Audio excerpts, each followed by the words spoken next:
Glay na kaduhan na og tuplok kay ang post kay akong na off.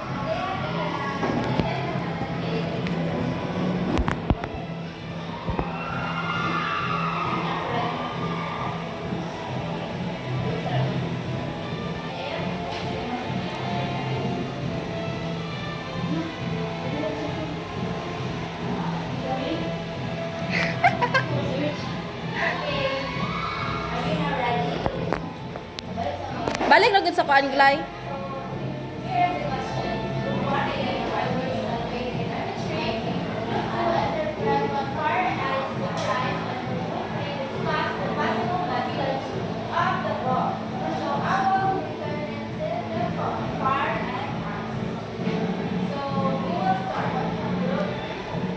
So the imagery found in the poem is the phrase world will end in fire. And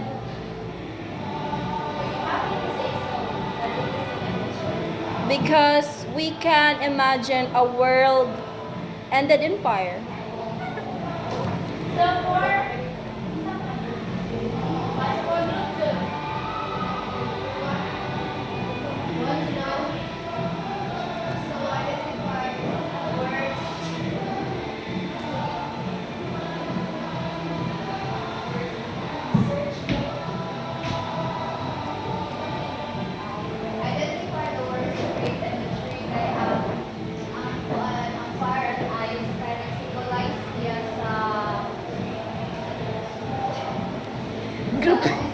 Group to na. Group to na oy, symbolize. Sige pa dayon Bert. Symbolize as emotions and desires sa mga tao-tao and that could end the world. For group 3 is Valora. Please share it. So your task is to discuss the possible message of the poem. So for me, the possible message of the poem Fire and Ice is like fire, it means like chaos sa world, which means other is into favor of this, but other people will favor into I which is calm or recovery. So they think you Miss Laura. Now, to have a deeper understanding about the poem, let's discuss about what is imagery and symbolism. So imagery, language, details, and senses. So what are the 5 senses? Sight, smell, taste, touch, hear. So imagery is more than just describing something vividly. So it is a literary technique that replaces sensory experience through language, allowing readers to mentally simulate what is being described. So ang imagery ko na kailangan siya ang mga senses na ito, diba? Para ma-identify na ito. Pero ang sa senses na ilang gamit yung mga picture out of the ang picture kung saan yung certain meaning.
How does the poet use imagery to express ideas? So the poet used imagery to express ideas through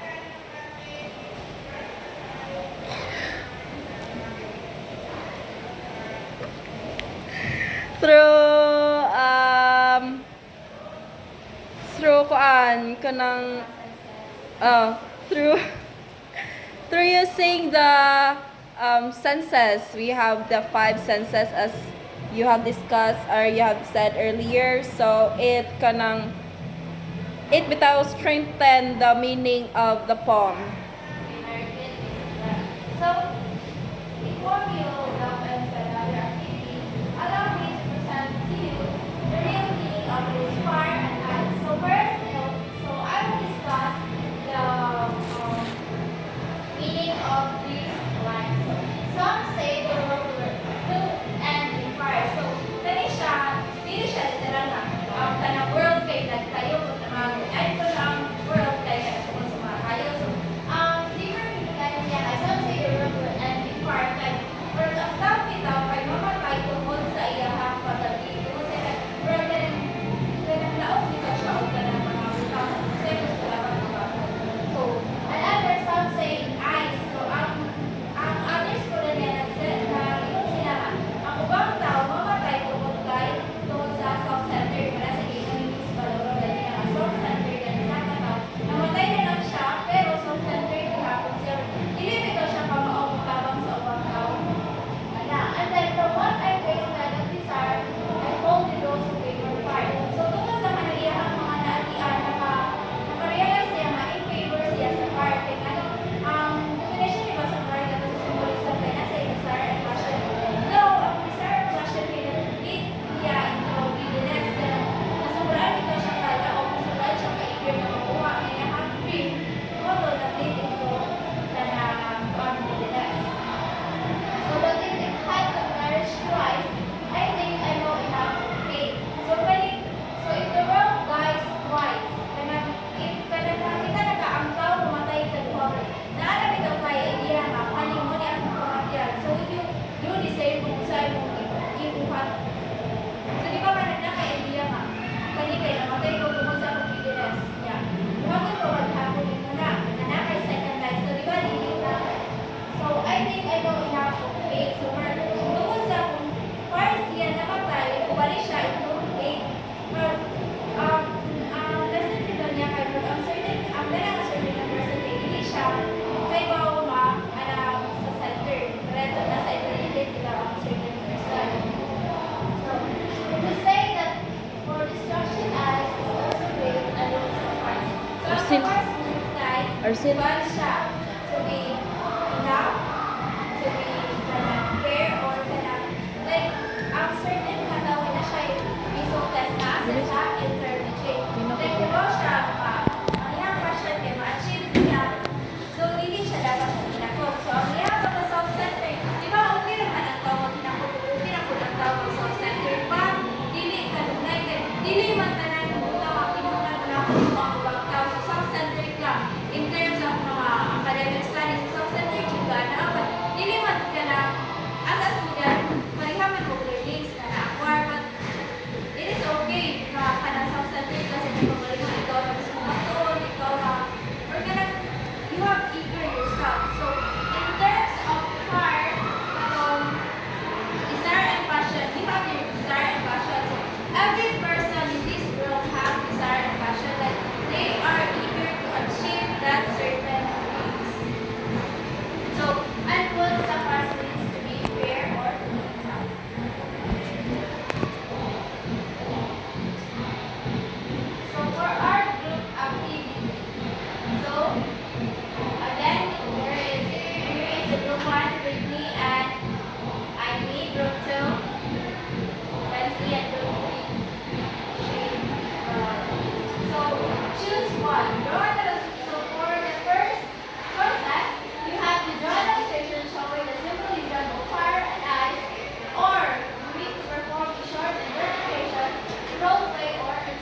I-post yung video di.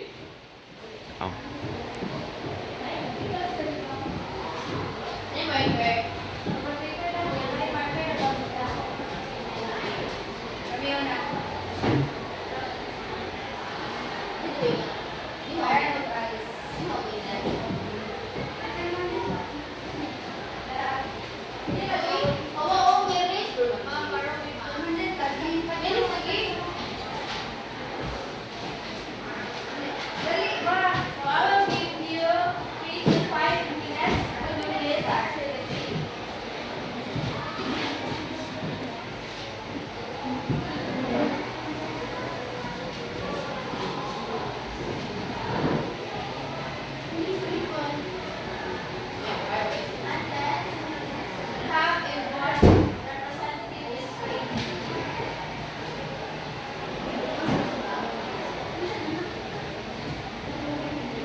Fire. This is ice. The inside is ice. So why we illustrate this drawing because it symbolizes like what Mom Glensa said that the fire and ice can be dapat nara ka sa between anak or nara ka sa tuma. So that's why we illustrate this fire and ice kay og masubraan ka og ka ng fire, spread ka green sad. If masubraan sad ka ice, so sad ka which is kanang maka-affect na nimo as person nga kanang napay mga qualities nga mga sana yung nagmasubraan ka daw mas nagingon ni sir na rin nga ka ng bisa test na nara pa sa big win. Yes. Thank you, Miss Valora and Miss Paulette. How about the group 1? Miss Auditor and Miss Arabon.